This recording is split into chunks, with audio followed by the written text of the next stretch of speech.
नमो विष्णुपादाय कृष्णप्रेष्ठाय भूतले श्रीमते भक्तिवेदान्तस्वामी नामिने। नमस्ते सारस्वतदेवे गौरवाणी प्रचारिणे निर्विशेष शून्यवादी पाश्चात्यदेशतारिणे। जय श्री कृष्ण चैतन्य प्रभु नित्यानंद श्री अद्वैत गदाधर शिवासादि गौर भक्तवृंद। हरे कृष्णा कृष्णा कृष्णा हरे हरे, हरे राम राम राम हरे हरे। ओम नमो भगवते वासुदेवाय।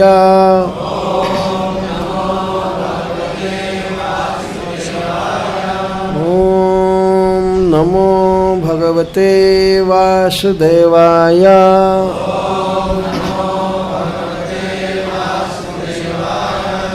ओम नमो भगवते वासुदेवाय।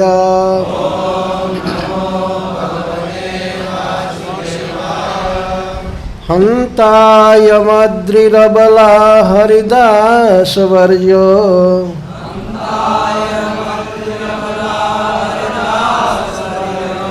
जद राम कृष्ण चरण स्पर्श प्रमोदः।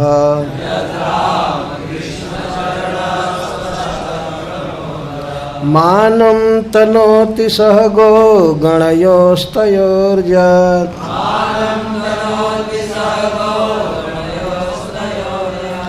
पानीयसूयवसकन्दर कन्दमूलैः।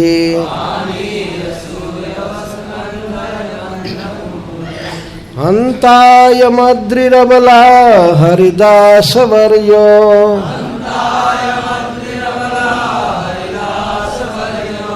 जद राम कृष्ण चरण स्पर्श प्रमोदः।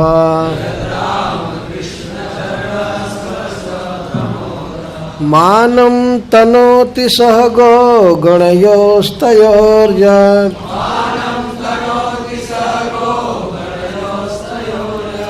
पानीयसूयवसकन्दर कन्दमूलैः।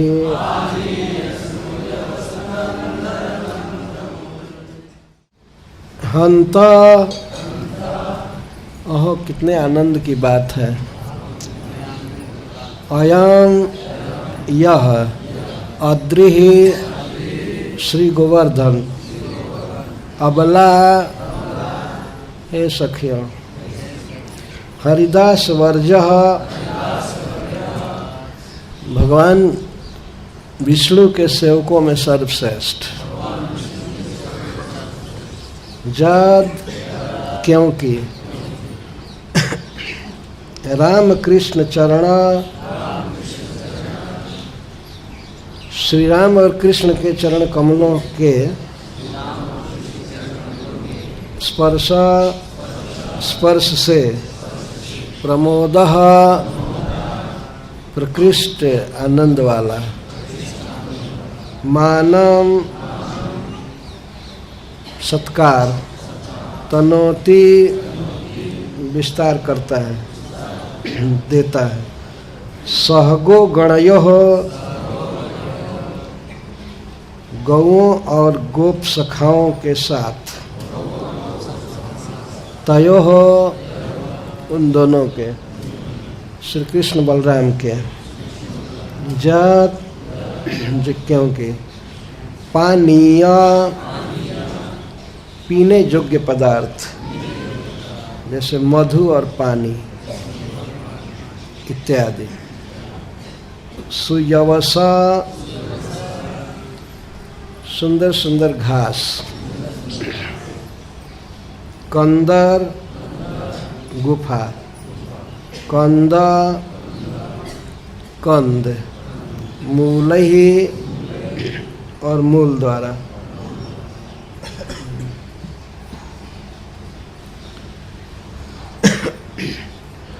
तो यहाँ पर वेणु गीत की कथा चल रही थी, एक सप्ताह चली थी। इसमें से एक श्लोक की कथा बाद में मधुबन में हुई थी। आज उसी कथा का एक श्लोक ले रहे हैं, क्योंकि श्रीपाद श्रीधर स्वामी जी सभी श्लोकों की संगति बैठने को नहीं कहते हैं।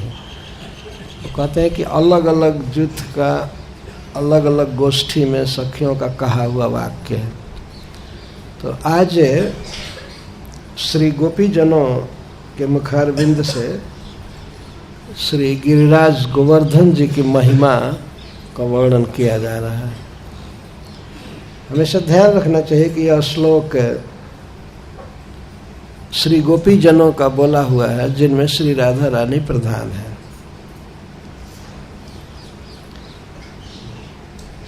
तो श्री गोपीजनों के, कृष्ण प्रेयसियों के मुख से गिरिराज जी के सौभाग्य की गाथा गाई जा रही है। हे सखी, हम तो अति मंद हैं, हमारा भाग्य फूटा हुआ है, हमें श्याम सुंदर के चरण कमल के स्पर्श का सौभाग्य नहीं मिलता है।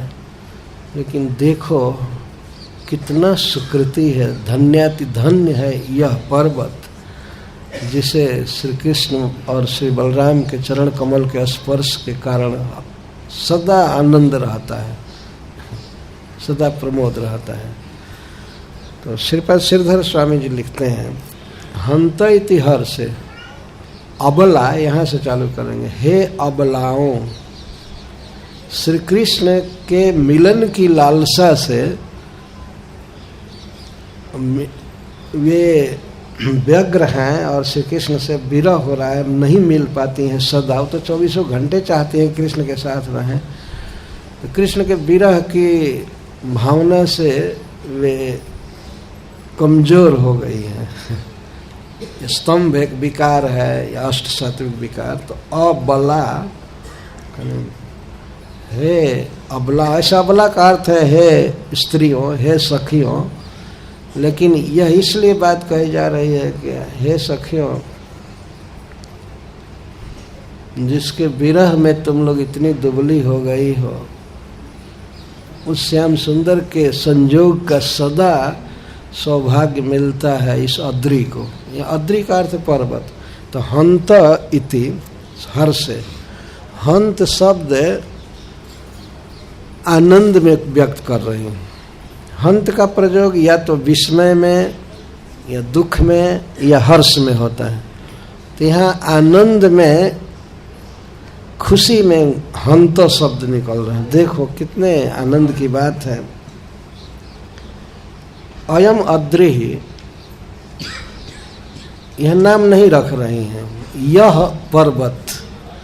तो श्रीपाद सनातन गोस्वामी जी यहाँ लिखे हैं कि इससे सिद्ध होता है कि श्री गोपीजन गोवर्धन जी के पास में निकट ही हैं, जहाँ से वे अपने श्रीमद अंगुली से दिखा रही हैं, अयम अद्रि। तो ऐसे दिखा रहे अयम अद्रि, या एक अंगुली से कि हे सखी। इसी अंगुली को अगर ऐसे दिखाया जाए तो इसका तर्जन अर्थ होता है, लेकिन निर्देशनी भी इसको कहते हैं। तो श्री राधा रानी अपने श्रीमद अंगुली से श्री गिरिराज जी को दिखा करके कह रहे, थोड़े दूर पर है, बहुत दूर नहीं है। श्रीपाद सनातन गोस्वामी जी कहते हैं, श्रीमद अंगुल्या दर्शयति, अंगुलिया दर्शने न, अंगुली से संकेत कर। इसलिए अयम अद्रि, यह पर्वत। श्रीपाद सनातन गोस्वामी जी कहते हैं श्री गोवर्धन। यह नाम क्यों नहीं रख रही हैं? कहना चाहिए गोवर्धन। तो अयम अद्रि, यह पर्वत, इसका अर्थ मैं आगे करूँगा। और जो श्रीपाद सनातन गोस्वामी ने किया है तो संकेत कर देते हैं हिंदी में कि सखियाँ ये कह रही हैं कि यह पर्वत, इसका 3 अर्थ है। एक तो ये है कि वे कहीं निकट में है, जहाँ से दिखा करके कह रही हैं, एक अर्थ है अयम अद्रि। दूसरा अर्थ है कि भगवान श्याम सुंदर का, श्री कृष्ण का अति प्रिय क्रीड़ा भूमि होने के कारण यह गोवर्धन भी उसी तरह से गोपीजनों के हृदय में स्फुरित होता रहता है जिस तरह से बंसी बजाते हुए श्याम सुंदर स्फुरित होते हैं। इसलिए अयम शब्द का प्रयोग करें, उनके हृदय में उदित है। हो सकता है अपने गांव में हैं, घर पर हैं, लेकिन अयम अद्रि कहने का एक दूसरा अर्थ ये है कि उनके हृदय में श्याम सुंदर की तरह गिरिराज गोवर्धन विराज रहे, इसलिए अयम अद्रि। और अद्रि तो नाम क्यों नहीं रखें, तो इस पर कहते हैं कि परम आदर भाव होने से श्रेष्ठ व्यक्ति का नाम नहीं लेना चाहिए, इसलिए अयम अद्रि कह रहे हैं। ये पर्वतराज, ये गिरिराज, इस तरह से कह रहे हैं, नाम नहीं रखना चाहिए, इसलिए आदर के लिए नाम नहीं रख रहे। तो श्रीधर स्वामी से हम पूरा करते। अयम अद्रि गोवर्धन ध्रुवम हरिदासे सुवर्ज श्रेष्ठ। निश्चित ही श्री गिरिराज जी, गोवर्धन जी भगवान के जितने भी भक्त हैं उनमें सबसे श्रेष्ठ है। हरिदास से वर्ज, क्यों, कैसे कह रहे हैं? इति अत आहु जस्माद राम कृष्णयो चरण स्पर्शेन प्रमोदो जस्य स। श्री कृष्ण और श्री बलराम जी के चरण कमल के स्पर्श से इसको हमेशा प्रकृष्ट आनंद छाया रहता है। हम तो विरह में मरती रहते हैं सखी श्याम सुंदर के, लेकिन श्याम सुंदर का संजोग चरण कमल सदा इनके देह पर रहता है। किसी न किसी कुंज में पत्थर पर कहीं न कहीं पड़ा रहता है, इसलिए इनको प्रकृष्ट मोद है। अच्छा, दूसरा कारण यह है इनके धन्यता का, एक सबसे श्रेष्ठ है। भगवान के भक्तों का ये स्वभाव होता है, वे भगवदीय का, कृष्ण के जो संबंधी हैं उनकी बहुत सेवा करते हैं। तो श्री कृष्ण के गोप सखा और उनकी गौएं दोनों को और कृष्ण बलराम को ये बहुत चीज देते रहते हैं, बहुत चीज देते रहते हैं। जैसे पानीय, सुयवस, कंदर, कंदमूल है, 5 चीज का नाम रख रहे हैं। उपलक्षण से बहुत चीज समझना चाहिए। पानीय, ये गिरिराज गोवर्धन पानीय देते हैं। पानीय, पानीय, पान शब्द से पानीय बना है। पान का अर्थ है पीना, पानीय पीने योग्य। हरे कृष्णा कृष्णा कृष्णा हरे हरे, हरे राम राम राम हरे हरे, कृष्णा कृष्ण कृष्ण हरे राम राम, हरे कृष्णा कृष्ण कृष्ण हरे राम राम, हरे कृष्ण। पानीय का अर्थ होता है पीने योग्य, लेकिन हम लोग जल को ही पानी पानी कहते हैं। तो पानीय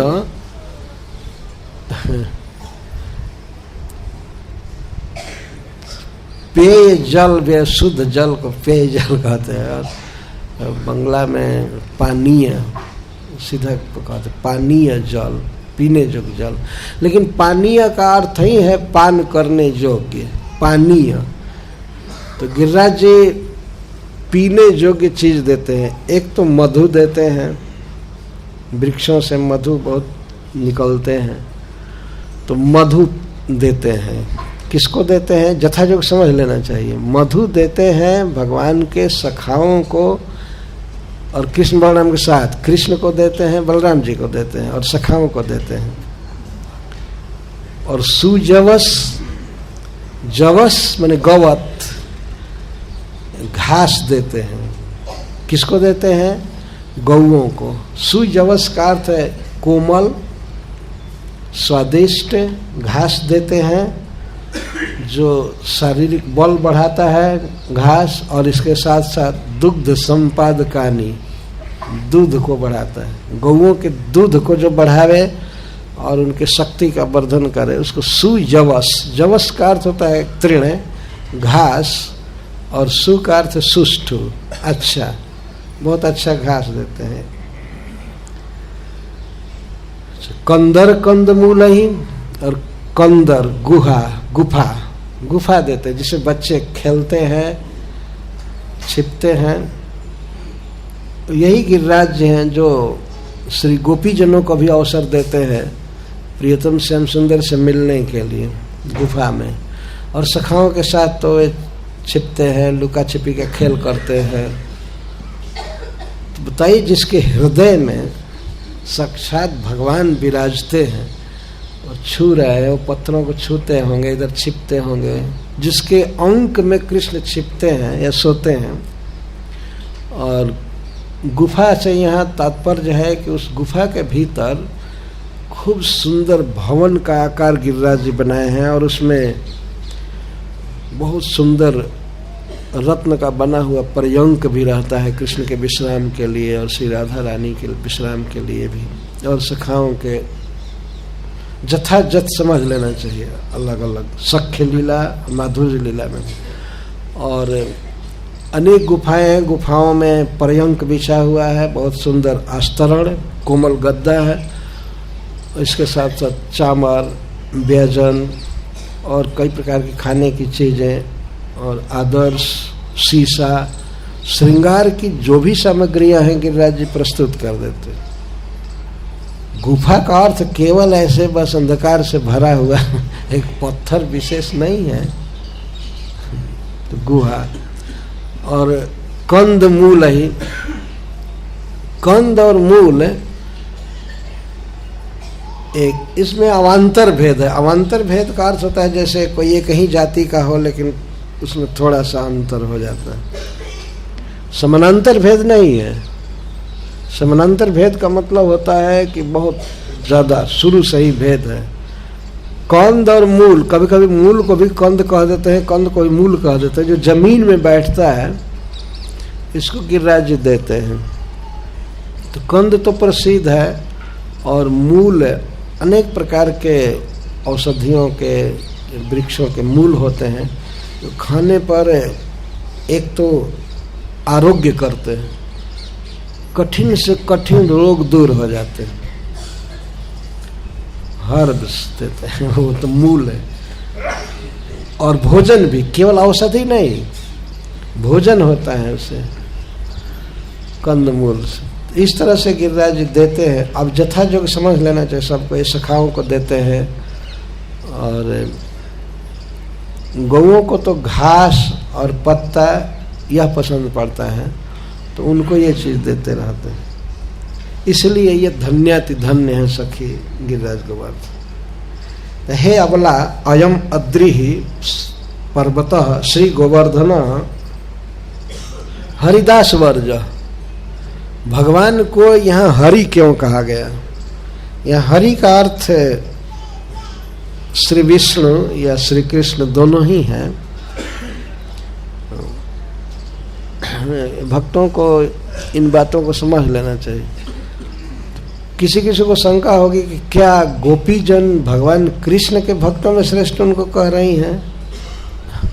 हाँ, उनको पता है, गर्गाचार्य जी के मुख से सुन करके, या गर्गाचार्य जी के मुख से, या और पौर्णमासी जी के मुख से, और जो ब्रज की विदुषी स्त्रियां हैं वे वर्णन करती रहते हैं कृष्ण क्या है, श्याम सुंदर क्या है, ये तो साक्षात विष्णु हैं, स्वयं भगवान हैं। तो इन सब बातों की भी जानकारी है। इसको पूरा पूरा डिनाई नहीं किया जा सकता कि नहीं उनको जानकारी नहीं है।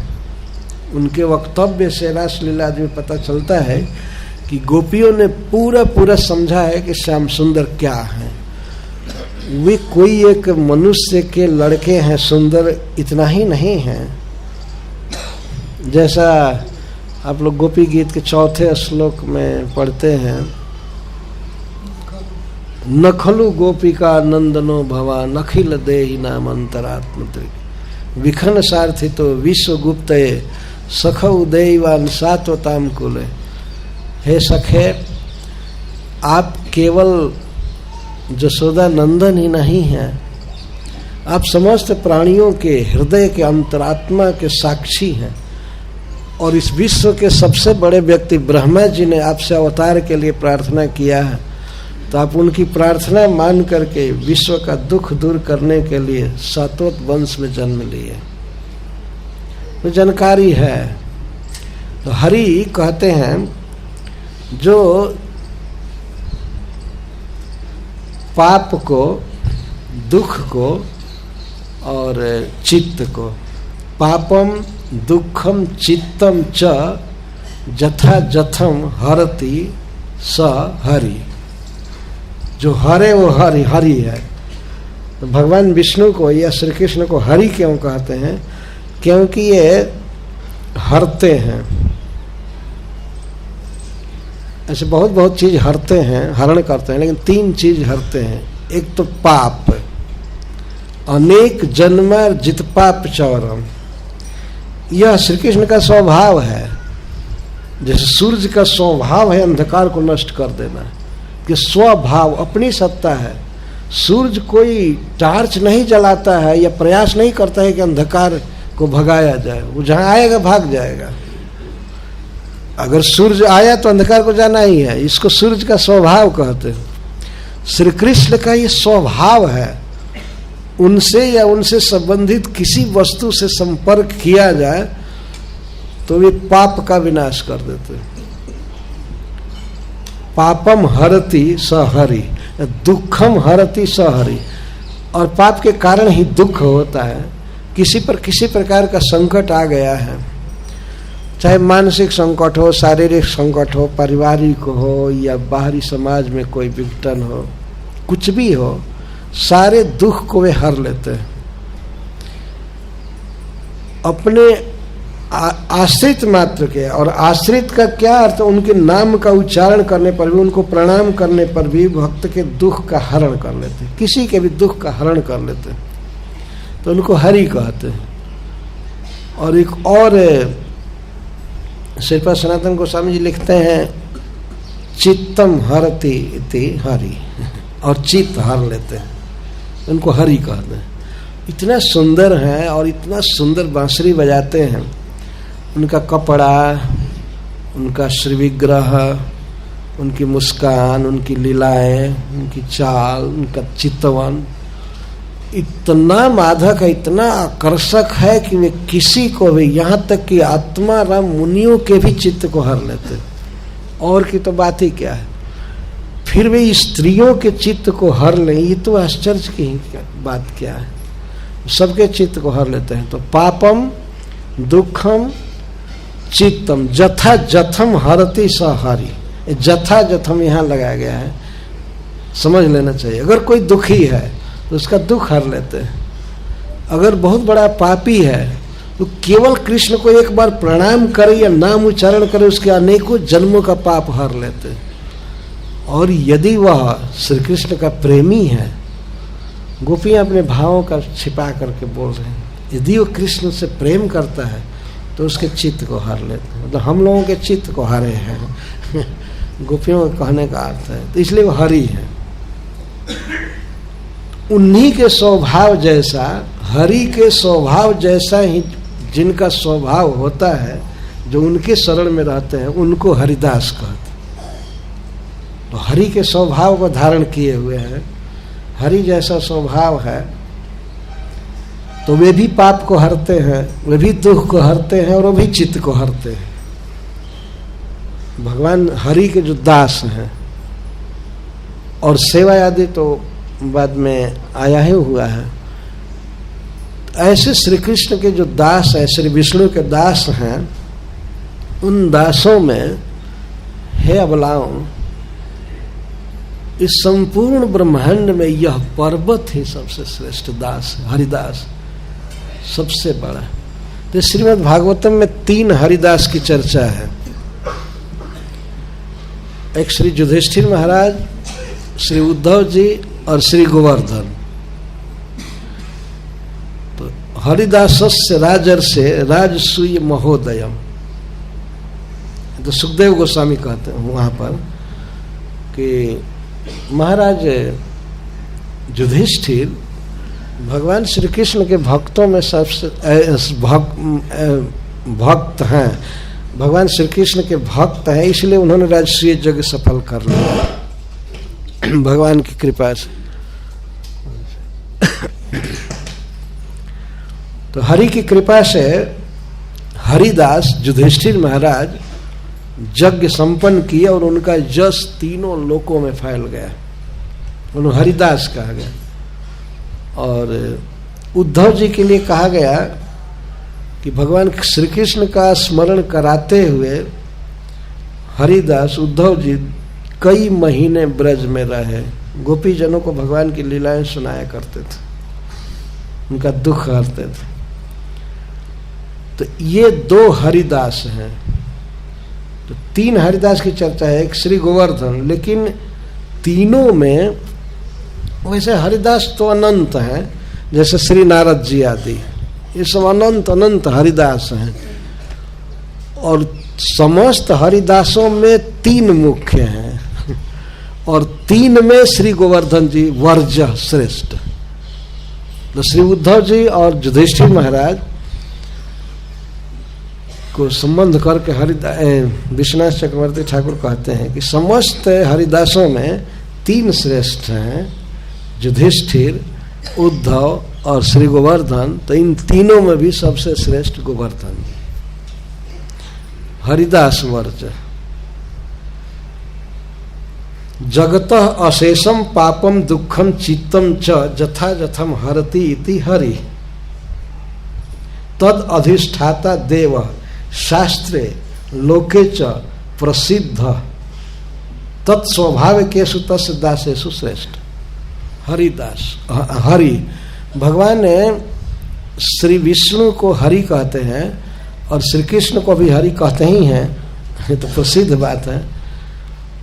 तो गोवर्धन के अधिष्ठाता देवता, अधिष्ठात्री देवता जो है उनको हरि कहा जाता है, उनको हरिदेव कहते हैं। हरिदेव ये प्रसिद्ध है, शास्त्रे लोके च, लोक में भी प्रसिद्ध है और शास्त्र में तो प्रसिद्ध है ही। तो श्री कृष्ण से किस प्रकार अभेद है भगवान विष्णु का और गिरिराज जी का, तो इसको वज्रनाभ जी ने जब यहाँ पर श्री विग्रह पधरवाया गोवर्धन में, तो उन्होंने हरिदेव नाम रखा, भगवान श्री कृष्ण का बांसुरी बजाते हुए। यह श्री विग्रह कानपुर के पास आज भी विद्यमान है। हम लोग फरवरी में गए थे दर्शन करने के लिए, जो गिरिराज में रहते थे, तो उनको हरि कहते हैं, हरिदेव। देव का अर्थ पूज्य या क्रीड़ा प्राणी, लीला करने वाले, हरिदेव, हरिदेव, हरिदेव कहते। तो भगवान श्री कृष्ण के जितने भी भक्त हैं उनमें सबसे श्रेष्ठ गिरिराज जी हैं, गोवर्धन जी। तो उसका कारण दे रही हैं। पहला कारण, जद राम कृष्ण चरण स्पर्श प्रमोद, राम कृष्णयो चरण स्पर्शेन प्रकृष्ट मोद हर्ष रोमांच स्वेद अश्रु आदि स्वरूप तृण उद्गम आर्द्रता जल बिंदु श्रावादि लक्षण। श्री गिरिराज जी को हमेशा श्री कृष्ण और बलराम के चरण स्पर्श से प्रमोद रहता है, प्रकृष्ट आनंद में रहते हैं। तो प्रकृष्ट आनंद में रहते हैं, कैसे तुमको पता है कि आनंद में रहते हैं? कहते हैं देखो रोमांच हो रहा है, अश्रु गिर रहा है और शरीर से सात्विक विकार, प्रस्वेद, पसीना निकलता रहता है हमेशा। तो भगवान श्री कृष्ण के चरण स्पर्श से तृण का उद्गम हो ही रहा है। चरण का स्पर्श से तृण का उद्गम होता है, बहुत से घासें लहलहा जाती हैं और पानी रहता ही है।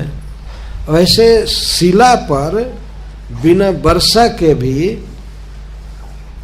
पानी जैसा हुआ रहता है। श्री कृष्ण के चरण स्पर्श के कारण पसीना होता है, श्वेत, और झरना गिरता है कहीं कहीं, छोटे छोटे झरने, बड़े बड़े झरने, तो अश्रु निपात आंसू। तो वैष्णव के जो हरिदास वर्ज हैं, श्री कृष्ण का स्मरण करके या श्री कृष्ण का गुणगान करके, श्रवण करके भक्तों के ये विकार होते हैं। इनको तो 24 घंटा विकार रहता है गिरिराज जी को। शरीर में पसीना आना, रोम का खड़ा होना, रोमांच, अंश का अर्थ होता है खड़ा होना, अंशति, रोम अंश, अंश का अर्थ होता है ऊपर होना, रोम अंश, रोए खड़े हो जाए। श्री कृष्ण का स्पर्श करके गिरिराज जी के सब रोए खड़े हैं। देखो, एक पर्वत के रोए क्या है? घास ही तो है ना, तृण या लताएं या वृक्ष तक को रोम कह सकते हैं। इतने विशाल पर्वत के लिए वृक्ष भी एक रोम ही है। तो इस तरह से रोमांच है। तो सनातन गोस्वामी पाद जी कहते हैं रोमांच, स्वेद, अश्रु आदि स्वरूप, तृण, उद्गम, आर्द्रता, जलबिंदु, श्राव आदि लक्षण इस तरह से होता है। इसलिए सबसे श्रेष्ठ है। और दूसरा कारण, सहगो गणयो तयो पानीय सुयव स्कंदर कंदमूल मानम तनोति। कृष्ण की गौओं के लिए और कृष्ण के सखाओं के लिए और दोनों के लिए पानी, ये पीने योग्य पदार्थ, मधु और जल, सुंदर तृण, गुफाएं और कंद मूल आदि के द्वारा मानम तनोति इति सर्वैरण्यरपि क्रियमाणम विस्तारेण करोति, विस्तारयति इति अर्थ, मानम तनोति।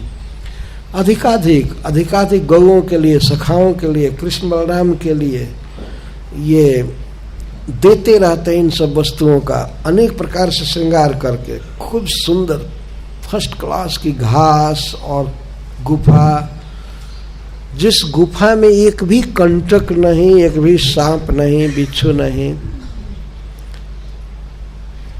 अपने ओर से बिल्कुल श्रृंगार करके रखते हैं। ये गिरिराज जी का स्वभाव होता है। चरण स्पर्श प्रमोद। टीका में श्रीपाद सनातन गोस्वामी तो यहाँ तक कहते हैं कि कृष्ण और बलराम के, कृष्ण बलरामयो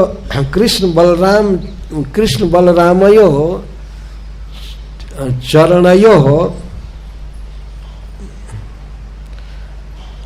स्पर्शात प्रमोदो, प्रमोदम ददाति ऐसा कुछ कहते हैं कि अपने स्पर्श से गिरिराज जी कृष्ण बलराम के चरण को प्रमोद देते हैं। ये भी अर्थ किए हैं। और गिरिराज जी की शिला जाड़े के दिन में उष्ण रहती है, हल्का, ठंडा बिल्कुल नहीं, जाड़े के दिन में। तो श्री कृष्ण और बलराम कभी कभी स्वयं अपनी इच्छा से चरण रख करके और कहते हो हाँ कितना अच्छा लग रहा है, पत्थर गर्म हो गया है जाड़े के दिन में। तो चरण को गिरिराज जी के स्पर्श से प्रमोद होता है, आनंद होता है। और वो तो आनंदित हो ही रहे हैं कि इसके साथ साथ कृष्ण बलराम के चरणों को भी प्रमोद मिलता है गिरिराज जी का स्पर्श करके। और गर्मी के दिन में, ग्रीष्म ऋतु में, वो शिलाएं शीतल हो जाती हैं। जो कृष्ण के चरण कमल या श्री बलराम जी के चरण कमल अनुभव करते हैं कि गर्म लग रहा है कहीं और जगह, मान लीजिए, वो भी एक व्यवस्था है। कहीं पर श्री कृष्ण के चरण कमलों में गर्मी लगे तो वो भी एक लीला में सुख देने के लिए ही है, लेकिन फिर भी वहां से भागो तो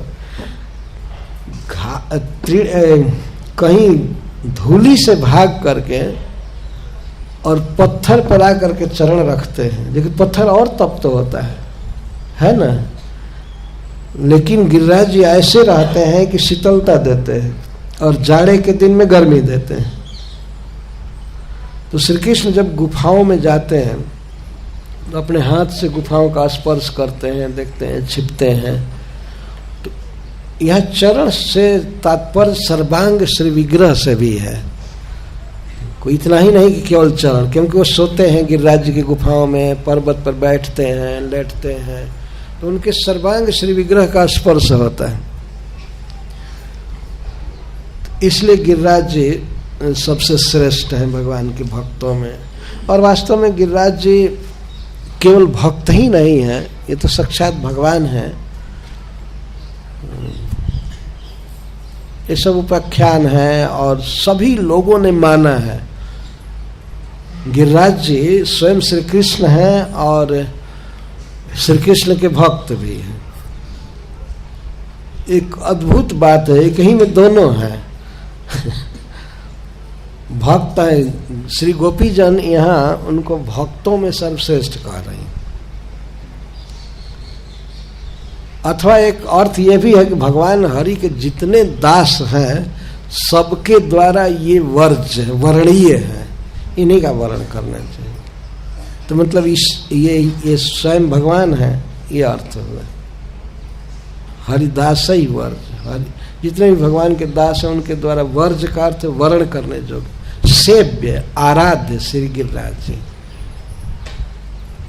ये भी अर्थ करते हैं। अच्छा, तो जब गोपियां बोल रही हैं श्याम सुंदर के विषय में,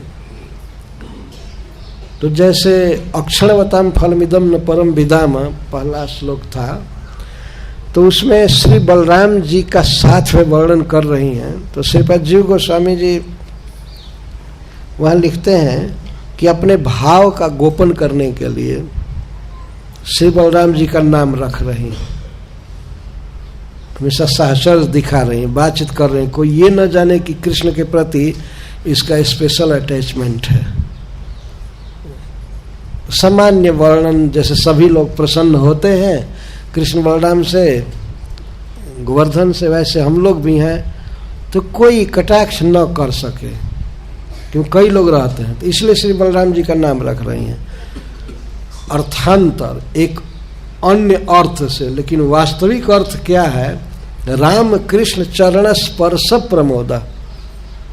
राम जो शब्द है वह कृष्ण का या चरण का विशेषण है। राम कृष्ण चरण स्पर्श प्रमोद, रमयति सर्वन सुखयति इति राम, जो सबको सुखी करे, रमा दे, उसको राम कहते हैं। या रमते विविधम क्रीड़ा करोति स राम, जो क्रीड़ा करे, विविध खेल करे, वो राम है। और अथवा दूसरों को सुखी करे, तो यो सर्वन रमयति स राम कृष्ण,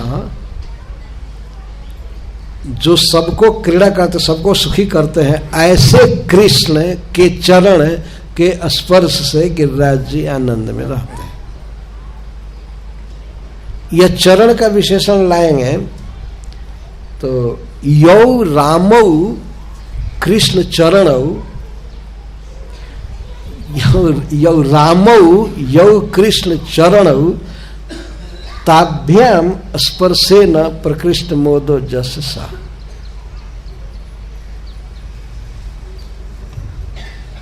इसके बहुत अर्थ किए गए हैं। राम कृष्ण चरण, रमणीय कृष्ण के चरण स्पर्श से, एक अर्थ ये हुआ। ये गोपी जनों के लिए सब अपना उनका रिजर्व भाव है, लेकिन बाह्य दूसरे लोग दूसरा समझें। तो परम रमणीय श्री कृष्ण के चरण कमलों के स्पर्श से हमेशा प्रकृष्ट हर्ष रहता है गिरिराज जी को। यह अर्थ यहाँ पर किए। जो शुरू में उपक्रम करते हुए श्रीपाद सनातन गोस्वामी जी कहते हैं कि अरे सखी, पुलिंदियों के भाग्य को तुम कह रही हो, वो तो बेचारी चर जीव हैं, घूमने वाली। जत्र जत्र सह चलती, जहाँ जहाँ श्याम सुंदर चलते हैं, इस वन से उस वन में, नदी के तट से पहाड़ पर, सब जगह, तो पुलिंदिया जाती हैं पीछे पीछे। और शिला पर और घास पर कहीं भी श्री कृष्ण के चरण से कुमकुम लगा होता है, तो घास से या पत्थर से कुमकुम उठा करके अपने मुख में लगाती हैं। तो वो तो चर हैं, घूमती हैं, जहाँ जहाँ प्रियतम श्याम सुंदर जाते हैं उधर वन में जाती हैं। उनके भाग्य को क्या कहना। देखो, स्थिर होने पर भी एक जगह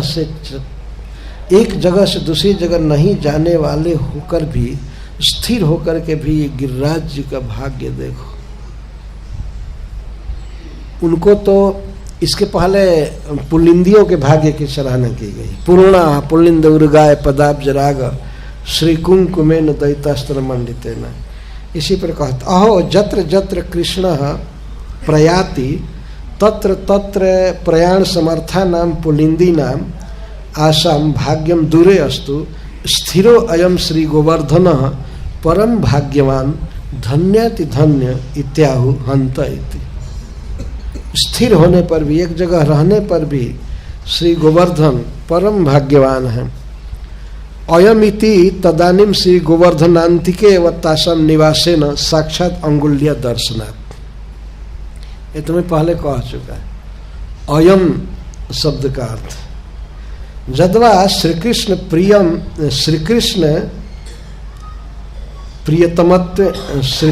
प्रियतमत्व न तस्य तासु सदा साक्षादेव परिस्फुट। श्री कृष्ण के परम प्रिय हैं गोवर्धन, प्रियतम है, अतः श्याम सुंदर की तरह ही इनकी स्फुरना हृदय में होती रहती है। कि वह परम आदरेण तन्नाम अग्रहणात् जगतो अशेषम पापम दुखम चित्तम यथा यथम हरति इति हरि तत्स्वभाव केषु तस्य दासेषु मध्य श्रेष्ठ। तो श्रीपाद विश्वनाथ चक्रवर्ती ठाकुर यहाँ कहते हैं हंत सख्यो महदाश्रयम बिना नैव मनोरथ फलति महत्वं च हरिभक्ता नामेव तेषामपि मध्ये श्री गोवर्धनो गिरीन्द्र एव मुख्य इति गार्गी मुखात् श्रुतम्। कि हे सखियो, तुम लोग अपने मन में मनोरथ रखी हो प्रीतम श्याम सुंदर से मिलने के लिए, उनको देखने के लिए, लेकिन सखी शास्त्र कहता है, लोक में भी प्रसिद्ध बात है कि महदाश्रयम बिना नैव मनोरथ फलति। महान पुरुष के महत के आश्रय के बिना मनोरथ फलता नहीं है। और महत्वम च हरिदासाना में, और महत कौन है, किसको महान कहा जाएगा, जो हरिदास। सखियां कह रही हैं कि महदाश्रय के बिना अभिलाषा सफल नहीं होती, मनोरथ सिद्ध नहीं होता। और महत कौन है, महत्वम तो हरिदासा नाम है, जो हरिदास है वही बड़े हैं। और उसमें भी ये श्री गोवर्धन गिरीन्द्र यही मुख्य है हरिदासों में। हमने ऐसा गार्गी मुख से सुना है, हमने ऐसा सुना है, ये सबसे श्रेष्ठ भक्त है। तो क्यों नहीं इनके चरण का आश्रय लिया जाए। इनका आश्रय लेने से श्याम सुंदर से मिलन निश्चित होगा। ये वेणु गीत का सार जो है वास्तव में गोपियों के सौभाग्य का वर्णन किया जा रहा है। उनकी भावनाएं, उनका प्रेम प्रत्येक श्लोक में उद्धृत हो रहा है, चाहे वो गिरिराज जी में, चाहे कहीं भी, सब जगह उसी की छाया दिख रही है। वैसे गिरिराज जी स्वयं प्रेमी हैं, परंतु जैसा वेणुगीत में कहा गया, हरिणियों के लिए, पुलिंदियों के लिए, किसी के लिए भी, वास्तव में सभी धन्य हैं, परंतु सर्वोपरि धन्याति धन्यतम जो है वो गोपियां हैं। वे श्री कृष्ण से मिलने के लिए, उनके दर्शन के लिए बेचैन हैं। तो इसी को मनोरथ कर रहे हैं कि यदि तुम मनोरथ सफल करना चाहती हो तो सुनो। तद अद्य तत्रत्य मानस गंगायाम स्नात्वा तदधिदैवतस् श्री हरिदेव नामनो नारायणस्य दर्शनार्थम जाम। तो ऐसा करें, देखो हम चलें और मानसी गंगा में स्नान करेंगी। तो सब वन से भरा हुआ, चारों तरफ वृक्षों से भरा हुआ था, तो हम लोग छिप करके वन में जाएंगे, वहाँ स्नान करेंगे। तो इस पर प्रश्न होता है, फिर गुरुजन, सास ससुर, घर के लोग कहेंगे उधर क्यों गई। तो वहाँ गंगा मानस गंगा में स्नान करेंगे और स्नान करके वहाँ हरिदेव जी का दर्शन करेंगे। भगवान विष्णु का दर्शन करेंगे।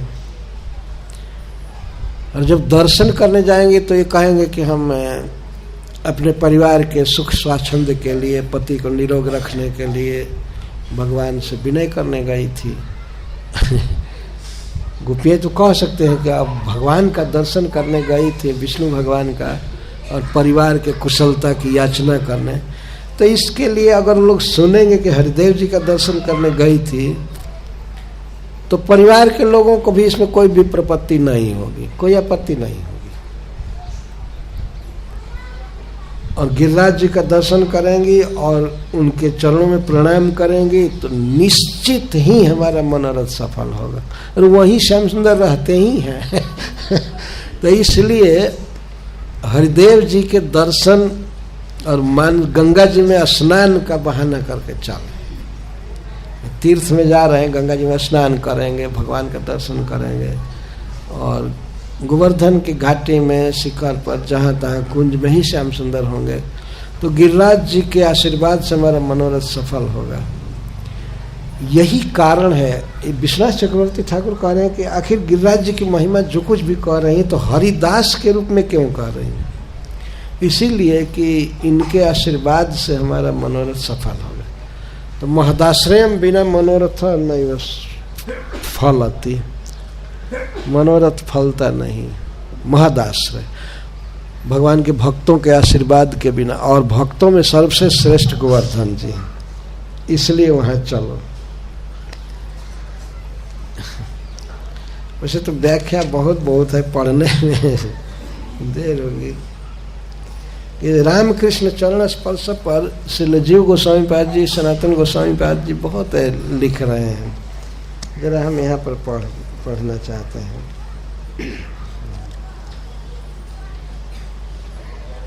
जीव गोस्वामी जी, अत्र च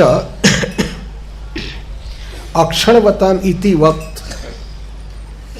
वक्त, ये संस्कृत जानने वाले भक्त समझ जाएंगे।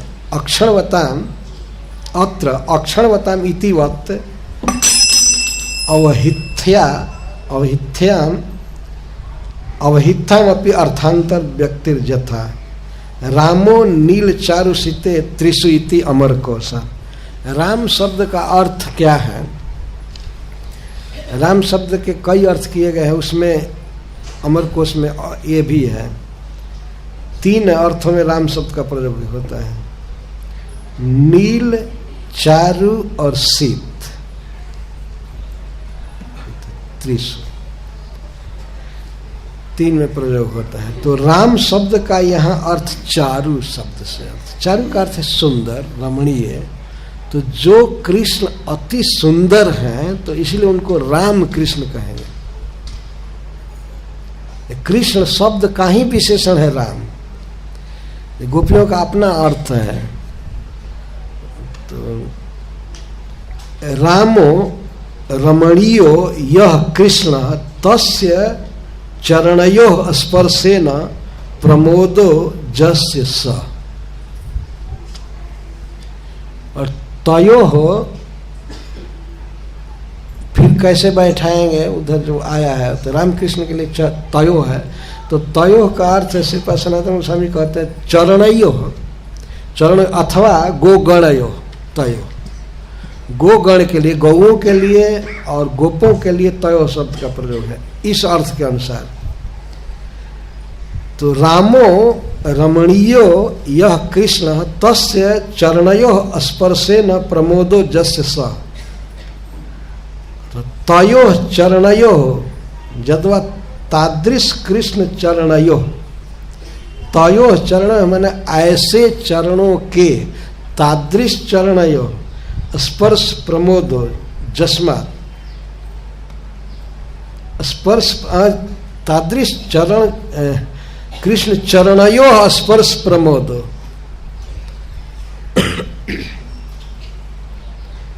जस्मात् ऋतु अनुरूप साहित्यादि गुणकत्वेन स्वशिलानाम विधानात्। गिरिराज जी ऋतु के अनुसार अपने शिलाओं को कर लेते हैं, जाड़े में गर्म और गर्मी के दिन में ठंडा रहता है।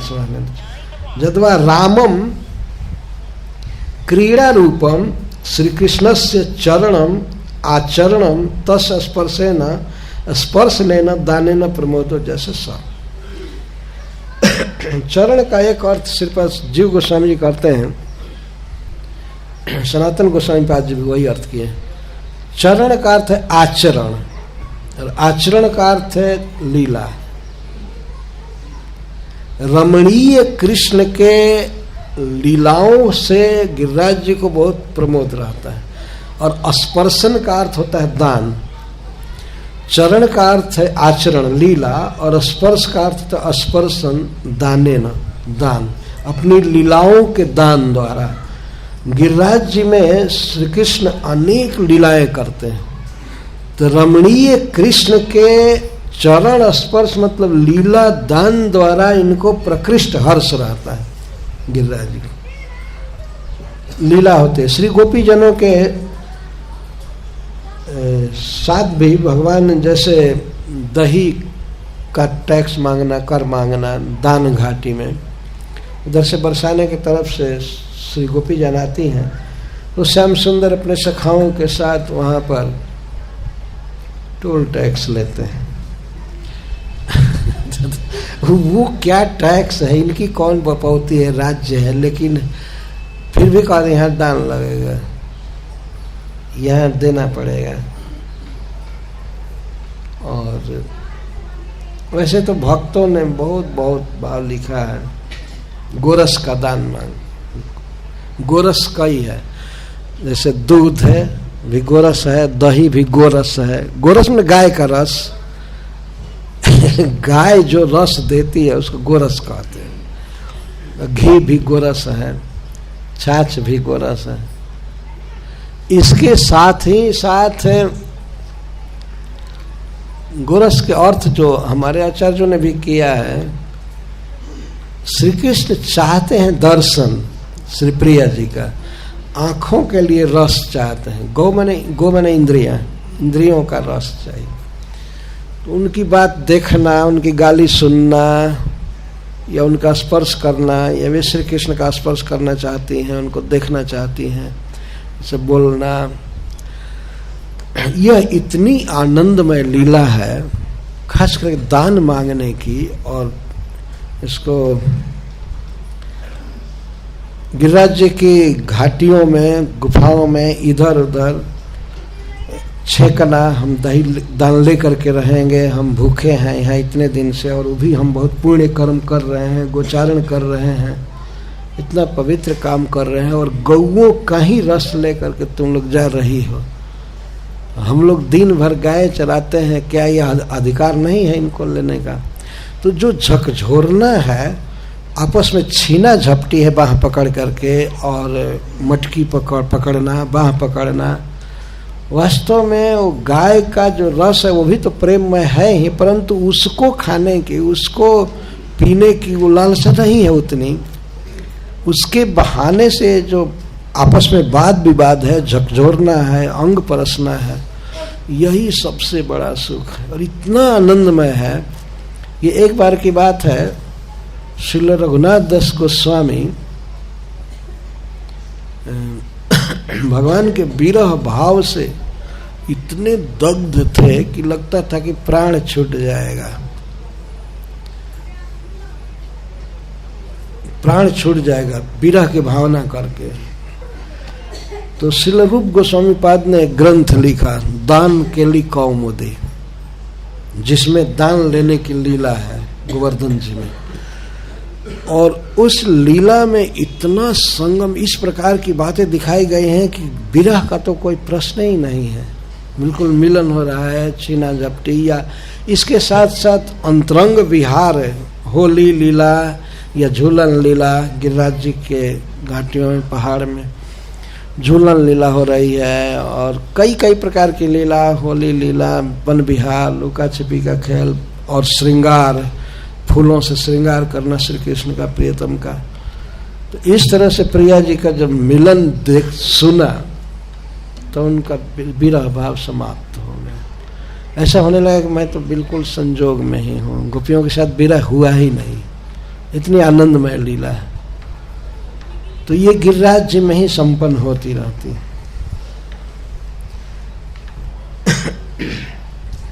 मैं कहाँ से पढ़ रहा था,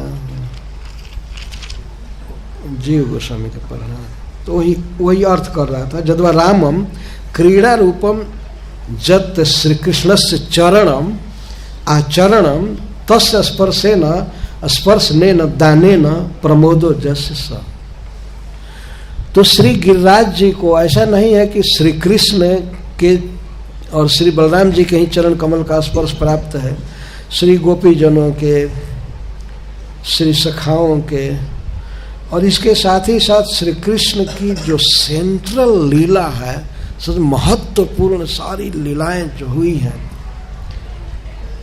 वो गिरिराज जी के आसपास हुई हैं। इसलिए श्रील रूप गोस्वामी पाद जी कहते हैं कि समस्त विश्व ब्रह्मांड में यह ब्रजमंडल श्रेष्ठ है, मधुपुरी श्रेष्ठ है, मथुरा श्रेष्ठ है, मथुरा मंडल, और उसमें भी गिरिराज जी श्रेष्ठ हैं, और गिरिराज जी में भी और राधा कुंड का सेक्शन वो सबसे श्रेष्ठ कुंड। ये भगवान की प्रिय लीला भूमि है गिरिराज जी। तो इस तरह से श्री गोपी जन गिरिराज जी के सौभाग्य का वर्णन कर रहे हैं। जब राम कृष्ण चरण स्पर्श प्रमोद, श्री कृष्ण के रमणीय लीलाओं के दान द्वारा इनको प्रकृष्ट हर्ष रहता है। बताए जिसके देह पर और जिसके उदर में, छाती में, सब जगह श्री कृष्ण लीला करें, श्री प्रिया जी के साथ और अन्य सखियों के साथ, सखाओं के साथ और गौओं के साथ गोचारण आदि करें, दान मांगे, लेटें, दौड़ें, खेलें, खाएं, और उन्हीं के फूलों से श्रृंगार किया जाए, और कण कण में, और अंतिम लीला उनकी है वो लीला जब वर्षा होने लगी इंद्र के द्वारा, तो उस समय श्री कृष्ण अब चरण का स्पर्श का प्रबोध तो दिए थे, उन्होंने सोचा कि इसको चरण से छुआ काड़ा ठीक नहीं है, ये तो हमारा पूज्य गिरिराज, तो उन्होंने अपने कर कमल पर धारण किया तो हाथ पर धारण किया। 7 दिन 7 रात ने सुंदर हाथ पर धारण किए, अंगुली पर धारण किए ना, फिर हाथ पर लेकर के उतारे। तो इस तरह से गिरिराज वास्तव में श्री कृष्ण हैं और भगवान के, श्री कृष्ण के दासों में सबसे श्रेष्ठ है। इनके आश्रय से मनोरथ सफल होता है। तो जो व्यक्ति चाहता है कि हमें कृष्ण मिले, कृष्ण प्रेम मिले, तो उसे गिरिराज जी का सेवन करना चाहिए, परिक्रमा आदि करना, दर्शन करना। इस तरह से ये वेणु गीत में अच्छा, यहाँ पर वेणु गीत के कई श्लोक हैं जिसमें इस श्लोक में और पूर्णा पुलिंद उर्गाय पदाब्ज राग श्रीकुंक में दैतास्तन मंडित, उस श्लोक में वेणु बजाने का उल्लेख नहीं है 2 श्लोक में, लेकिन वो तो श्री कृष्ण वेणु के साथ ही सारी लीलाएं कर रहे हैं, अपने आप समझ ही लेना चाहिए।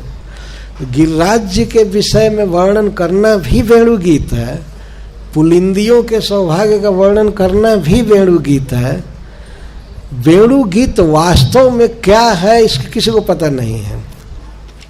श्री कृष्ण बांसुरी में गा रहे हैं, क्या गा रहे हैं ये तो गोपियों को ही केवल पता है। सुखदेव गोस्वामी इतना ही कहते हैं कि उन लोगों ने सुना और सुन करके वर्णन करना चालू किया तो क्या गा रहे थे इसका तो वर्णन हुआ नहीं। वेणु गीत का प्रभाव क्या क्या हुआ, कैसे कैसे, इसका वर्णन कर रही हैं, सुखदेव गोस्वामी वर्णन कर रहे हैं गोपियों के गीत द्वारा। सॉरी, तो इस तरह से आज तक पता नहीं लगा कि वेणु गीत क्या गाया है श्री कृष्ण ने, वो तो अद्भुत बात है। परंतु उन्होंने जो बांसुरी में गाया, जो बांसुरी बजाया, उसके विषय में कोई कुछ कहे या कृष्ण के भी विषय में कुछ कहे, वो सब वेणु गीत है। इस टॉपिक से सिद्ध हो रहा है कृष्ण के विषय में जो कुछ कहा जाए वेणु गीत है या कृष्ण गीत है। बीच बीच में आया है सुत्वा च तत्कोणित वेणु विचित्र गीतम, कहीं कृष्ण गीतम, कृष्ण गीत है वेणु गीत। अरे वेणु सेणु में क्या है, वो कृष्ण गा रहे थे, उसमें वही वास्तविक प्रभावशाली हो रहा था। बंगला में एक कविता में लिखे हैं, मैं भूल रहा हूँ, रविन्द्रनाथ टैगोर कहते हैं केवल फूंकेर जोरे मोरे कलराओ। बांसुरी कहती है कि